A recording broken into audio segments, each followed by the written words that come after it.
Welcome to Pray for Rain. I am your host, Jack Willis. When I was probably 13 years old, my parents went out to a fundraiser, and this was a big deal because they didn't get a babysitter. So my brother and I were left home alone. They're going to be back late, so they go off to this fundraiser, and we stayed at home and we played video games and then had dinner and then we went to bed. Except I didn't go to sleep. I tiptoed back down to the living room. And I did this because I had very secret knowledge about our satellite provider at the time. I don't remember how I figured this out, but I knew that the movie channel Cinemax turned into Skinemax after 11 p.m., which meant that it showed very cheesy porn movies. So me being a 13-year-old little perv, I go down and start watching one of these movies on the living room couch, looking over my shoulder every 30 seconds. And eventually, I think I've pushed my luck enough, and I turn off the TV and I go upstairs. And then not too long after that, I hear the garage door open, which meant my parents were back. So I go downstairs to ask about the fundraiser, be a good son, and say goodnight. And my stepdad was a little annoyed because he had to miss the Mariners game for the fundraiser. So he's taking off his cufflinks and he says, I wonder how the Mariners did. I'm tired. I recorded the game. I'll watch it in the morning. And I go white as a sheet. My mom looks over at me and she asks, are you okay? And I look like a ghost because this was the days of TiVo.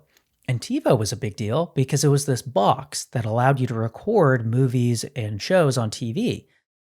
But the thing about TiVo was that it recorded anything you were watching. So let's say you had the channel on the Mariners game before you went to the fundraiser, and then your horny little stepson switched it over to Skinemax later, it would record that.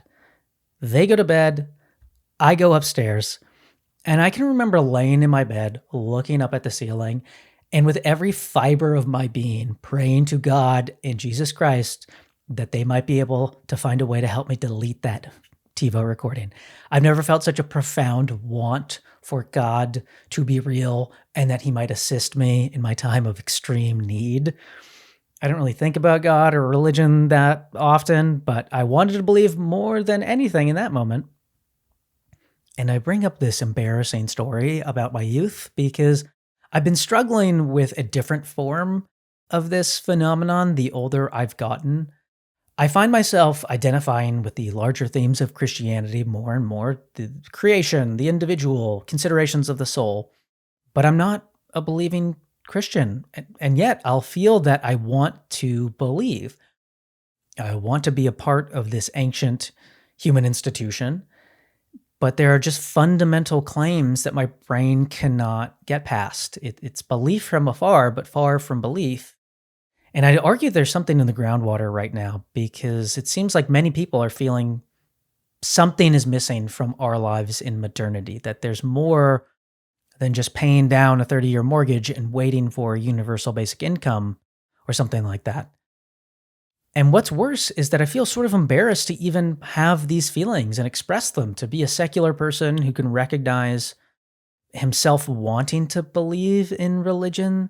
Something about it feels cloying to me. Even as I talk through it right now, it feels somehow disingenuous. And I don't know why I did this the other day, but I watched the animated movie, The Prince of Egypt, for maybe the first time in 20 years. I think it was just on Prime. And the animation and the score is sublime. It's Hans Zimmer, so it's top stuff. But I'm someone who's adjacent to, but not intimately familiar with religious texts, and it was much more hardcore having them visualized for me as a story than I remember. Certainly more hardcore than I would have thought for children.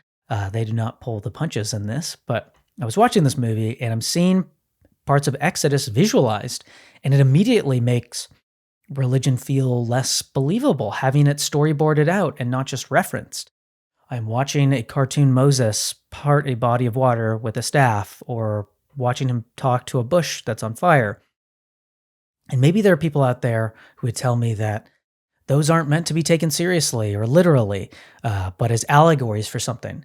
And I'd be open to that, but it just feels like there are so many parts of religion where I become less comfortable the closer I get to the details. At great heights, it feels eternal, but upon inspection, they feel suspect. But if you don't subscribe to any religion, what are we left with? If you're a modern secular person, you have essentially been given the task of creating your own origin story for existence. And you know what? It is fucking exhausting to be constantly constructing your own sense of meaning and cosmic significance all the time. I talk about the burden of being an individual on this show a lot, and I think this is one of those burdens for non-believers. I have to answer the biggest questions ever conceived for myself. It's part of the modern humanist project that we look down to humanity and science in order to come up with the answers for existence. And this is a lot to ask, especially from a guy who called TiVo customer service to figure out how to delete a recording. I actually did that. I couldn't figure it out.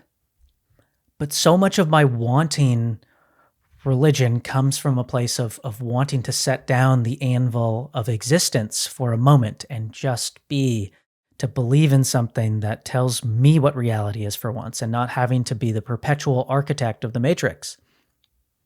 Kierkegaard has that quote about how anxiety being the dizziness of freedom. And I think about that a lot. I've been unshackled from religious belief and then told that I'm free to make sense of the test results from the Large Hadron Collider. I preferred the stories, frankly, and I'm reading this book right now, A Secular Age by Charles Taylor, and it is enormous, so it's probably going to take me forever to finish, but he has a name for this condition. He calls what I'm talking about the immanent frame, the modern sense of living in a world where meaning has to be constructed from inside with no reference to anything beyond. He talks about how modern people are weighed down by it, even if they don't have the vocabulary to describe what's happening. And I am weighed down by it. I've been beaten down by the freedom knowledge provides and then resentful that I can't go back to belief. I'll have these thoughts. I'm trying to make meaning of my life and understand the universe, and then I'll feel exhausted by those thoughts, and then I'll think, well, I wish I could just believe something. I want to believe something. And then I'll think, well, just because I'm tired from constructing my own meaning, that's not a good reason to believe something. That doesn't seem right just because I'm tired. And I've been looking for people in a similar position, people who may feel conflicted about the role of Judeo-Christianity in our world. And this man is definitely not conflicted about the existence of God, but Richard Dawkins called himself a cultural Christian recently. The Kobe Bryant of atheism calls himself a cultural Christian now. And I thought that was really interesting because it gestures toward how important Christianity has been for us in the West. And it certainly feels close to how I think of myself, and I would argue that many of us in the West are that way, even if we don't acknowledge it. We've been swimming in the waters of Christianity for our entire lives, and our moral frameworks are based on it. And this extends to Tom Holland and his book, Dominion, which is just wonderful. Because so much of what we view as right and moral today came from Christianity. We're just downstream from it. The idea that we should even care for the weak, that they are actually the ones to be cherished. Because historically, there's been a strong emphasis on the primacy of power, of the strong ruling the weak, and that is evidenced by the fact that it happens. And then a man named Jesus Christ came along and just totally flipped our ideas of morality on their head. And this makes the concept of belief more compelling to me because I can look back and see where we developed our moral intuitions and how unlikely it was. And if you just think about that for a second, there was a religion that emerged wherein the son of a god came down to earth and was defeated by the Romans. At the time, that would have seemed like an insane man to worship. He stood with the weak and was defeated by the strong. That's not the greatest value proposition for a Bronze Age peasant who believes Apollo is this total badass and can do whatever he wants. Are you sure you want to believe in the man who can turn into an eagle? Can I interest you in a God who says it's good to be poor? That is a profound change in our perspective, and that's much of what Dominion gets at. But what's actually interesting about Tom Holland is what he said in interviews about his own position. He said something like, there are times where I can feel I believe it, and other times when I don't feel it at all, but I would like to be able to believe it. And I feel some connection to that, at times feeling totally disconnected from these stories, and then at other times they feel saturated with truth, maybe not literal truth. Is that enough to find human truths in the stories of the Bible? What would I call myself if I recognize the importance of Christianity, but I don't believe in the literal truth of Revelation? Am I a hypocrite? Is that dishonest? If I don't believe something, yet I still feel it's good for society and humans to believe, then what does that make me? I want other people to believe this thing I don't? It feels like believing the moon landing is fake and then not saying anything because I don't want to destabilize society. And I would wager there are a lot of people out there in this same position or something close to it. You want to believe, but you don't. You struggle with the fundamental claims of religion, and therefore it's easier to not think about them or to believe in the concept of God and then just to not focus on the details. Can I even say that I believe in God without the rest? Is it belief a la carte? Is that okay? Not even sure what that means. It means that I want the community and the tradition and the understanding without necessarily having to believe in miracles. But the advice of modernity is that we should look to what's around us to make meaning. And I think that's good and that's right. But it has its limits. Secular humanism doesn't have the same weight that a cosmic origin story does. For one thing, I know too many assholes to rest my belief system on their shoulders. And more than that, we get into trouble, we get into profound trouble when we make ourselves the fundamental element of belief. When the locus of divinity sits outside of us, it makes things easier. It's the city of man, it's the city of God. Truly knowing we are imperfect takes so much of the pressure off of existence. But at the core of all of this wanting and doubt and constructing is the fundamental event horizon for which we can't see past. It's the unknowable questions that keep the door cracked open for Christianity. How did we get here? How is it that there's anything at all in the universe? What was here before the Big Bang? And I just find that the answer, nothing, is so unconvincing and stupid, even if that is true from some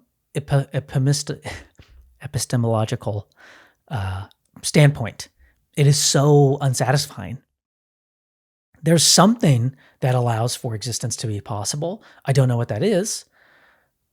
But at certain times, I find myself wanting parts of the Christian story to be the thing that explains it, because I want something that might explain it.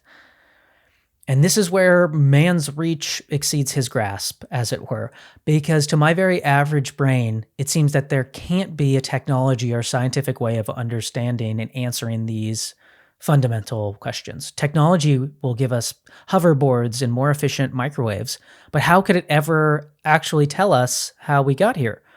How could AI ever answer that question? If we find out that there are actually things called anti-quarks that preceded the Big Bang, well, then what? Where did the anti-quarks come from? And the comedian Pete Holmes has this really great bit about how nothing actually makes sense, even when we understand. So I'm going to play that for you now. Oh, where everything's made of molecules. Okay. Got it. I'll never think about that again. I'm made of molecules, you're made of molecules, the air between us, it's all made of molecules. That makes no fucking sense. These molecules know they're molecules. These molecules are like, oh, I'm Pete. That doesn't make any sense. It's funny, but it's so true, because no matter how many discoveries and theorems we produce, it feels like we're just getting better at pretending it all makes sense. It's like if a tank of sea monkeys somehow discovers that they live in water. And all of this leaves me sitting with the dilemma of what it is that I call myself. As someone asks me if I believe in God, can I say no, but I'm a fan of the concept? What do you tell your kids when you want there to be something that you can tell them? maybe the answer is found in a new religion where we all get together and we pray that we start believing in something, that we really feel it. I don't have an answer here. I might not for years. I might never have an answer. All I know is that I've been feeling that I want to believe something, and I'm trying to be honest about that. That's all I have for you today. Thanks for hanging out with me, and until next time, I am praying for rain.